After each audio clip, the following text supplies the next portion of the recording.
Et bonjour, ça y est, nous sommes arrivés à la dernière vidéo de cette série estivale. J'espère que tu passes une bonne fin de vacances, hein, que tu t'es régalé, que tu t'es ressourcé durant ces vacances et que tu es prête à faire cette rentrée. Et je suis de tout cœur vraiment, parce que je sais que cette vidéo sera diffusée en août normalement. Donc je suis vraiment de tout cœur avec les personnes qui ne se sentent pas prêtes, qui ne se sentent pas de reprendre le chemin de la classe, hein. C'est pour vous aussi que j'ai fait cette vidéo. Donc si vous ne savez pas trop voilà, si vous devez retourner en classe ou pas, écoutez bien ce que je vais vous partager ensuite. Donc aujourd'hui, on va parler du corps. Le corps, c'est vraiment quelque chose qui est négligé dans une reconversion et dans notre société, je pense également. On est une société où on est très, très, très dans le mental.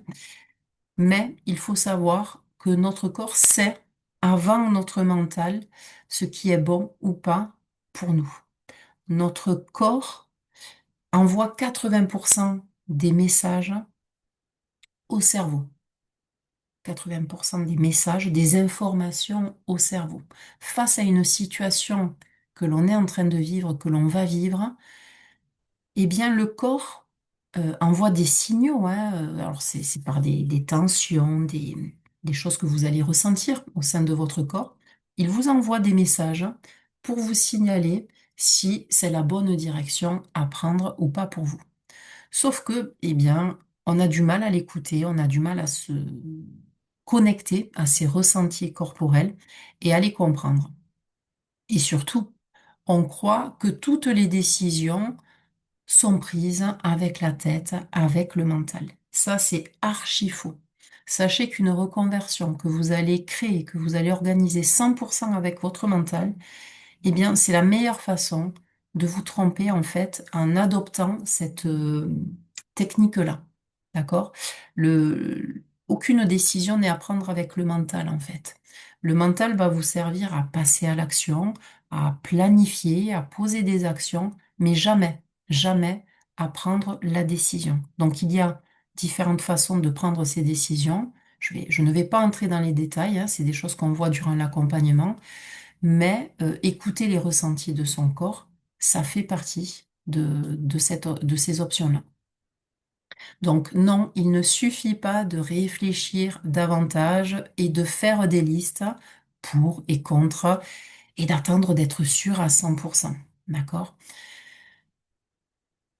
Le corps sait bien avant le mental. Il envoie des signaux, parfois depuis des mois, parfois depuis des années. D'accord? Ça peut se traduire par une fatigue qui ne passe plus, une boule au ventre, vous savez, qu'on ressent, des réveils nocturnes qui sont le signe d'un stress, d'une insécurité à l'intérieur de notre corps, une irritabilité inhabituelle, des pleurs en allant au travail, très souvent. Ça arrive très très souvent chez les enseignants. La sensation d'être constamment sous tension. Et malgré tout, c'est ça qui est terrible en fait, c'est que malgré tout, on tire toujours un peu plus sur la corde, hein, et notre mental nous dit toujours, mais allez, continue de tirer sur la corde, vas-y encore un peu. Tu pourras souffler durant les prochaines vacances. Et ça, c'est terrible parce que quand on fait ça, on ne respecte pas ces signaux qui nous sont envoyés par notre corps en fait. Donc on pense que l'on doit tenir et le mental va chercher sans arrêt des explications. Mais le corps, lui, exprime ce qu'il ne peut plus porter. Et c'est pour cette raison que dans la méthodologie que j'applique dans les accompagnements individuels, on ne commence jamais par la question: quel métier veux-tu faire? Alors parfois je peux vous la poser au tout début pour voir si vous avez quelques idées éventuellement, hein. Mais jamais on ne commence à travailler sur ce domaine-là au début. On commence toujours, d'ailleurs, chaque séance, on la commence de cette façon-là. Comment te sens-tu aujourd'hui? Mais vraiment, profondément, comment te sens-tu aujourd'hui? Donc, vous le savez, la première étape par laquelle je vous fais passer dans les accompagnements individuels, c'est l'étape du renforcement de la sécurité intérieure. Parce que un système nerveux qui est en état d'alerte permanente ne peut pas réfléchir avec clarté, ne peut pas se projeter, vous permettre de vous projeter dans le futur avec clarté. Et ensuite, nous travaillons à cette reconnexion entre le corps, le cœur et la tête, le cerveau, la méthode des 3 C, je l'ai appelée. Cœur, corps, cerveau, tête, mental.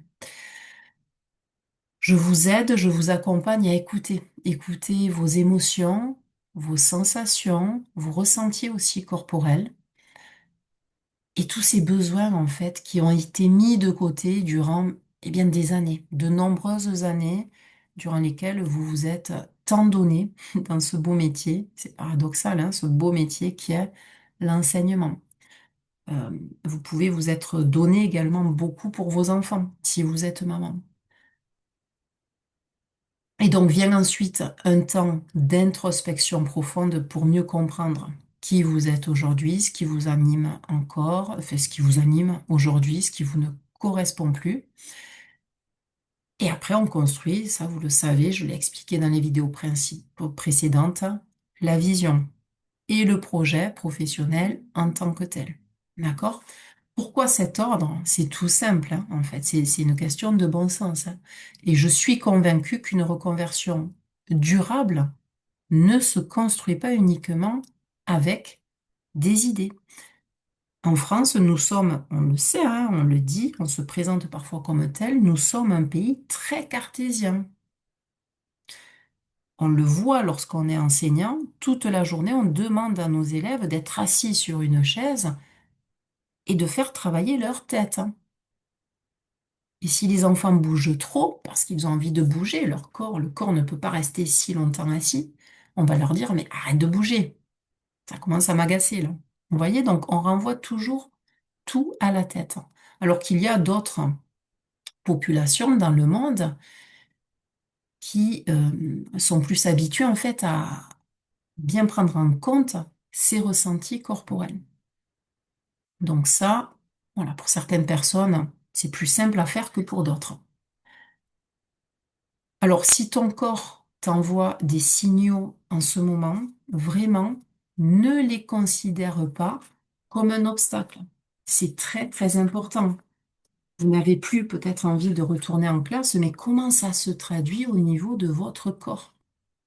C'est ces ressentis-là, mettre des mots sur ces ressentis-là, ça vous aidera aussi à expliquer cela, et bien éventuellement à votre médecin, le médecin qui vous suit, le psychologue parfois qui vous suit pour demander bien un arrêt de travail si c'est la meilleure chose à faire pour vous.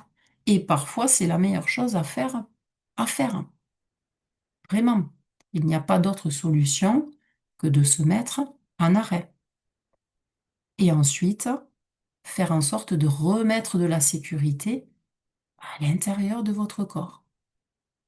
Évacuer un petit peu ce stress qu'il y a en vous. Donc, quel est le signal, s'il y en a, bien évidemment, on n'est pas obligé d'attendre un signal du corps pour, euh, pour enclencher une reconversion, hein. Mais je sais que moi, personnellement, dès que j'avais des difficultés relationnelles avec certains collègues, j'avais des douleurs dans le bas du dos, vous voyez, et ça passait. Ça passait comme c'était venu. Donc voilà, quel est le signal que votre corps essaie de vous envoyer en ce moment, mais que vous repoussez depuis trop longtemps? Donc voilà, c'était la dernière vidéo. Si vous avez des questions concernant toutes les thématiques qui ont été abordées précédemment dans les autres vidéos, venez me les poser. Si vous avez envie de partir sur un accompagnement individuel dès le mois de septembre-octobre, venez également me voir dans les commentaires ou bien vous allez sur le site, hein, directement et vous réservez un appel découverte qui est totalement offert avec moi. Et durant cet appel-là, on prendra le temps d'échanger ensemble, de faire connaissance, et je vous conseillerai tout simplement sur quelle est la meilleure étape pour vous, pour cheminer, hein, dans votre projet de reconversion pour la suite. Et je répondrai à toutes les questions que vous me poserez au sujet notamment des accompagnements. Donc, ça n'engage absolument à rien. Ça peut vous aider. Toutes les enseignantes qui ont pris des appels, de toute façon, ont été vraiment aidées. Donc, vraiment, voilà. Connectez-vous à votre cœur et si vous pensez que c'est une chose qui pourrait vous aider à avancer, eh bien, faites-le, que ce soit l'accompagnement, que ce soit l'appel, que ce soit une lecture, que ce soit un échange avec une personne. Allez-y, faites-le si ça peut vous aider à cheminer et à aller vers ce mieux-être et ce changement auquel vous aspirez. Voilà, j'ai été ravie de vous proposer cette série de 8 vidéos durant cet été et je vous souhaite à tous et à toutes, pour celles qui reprennent le chemin de la classe, une très très belle rentrée. À bientôt.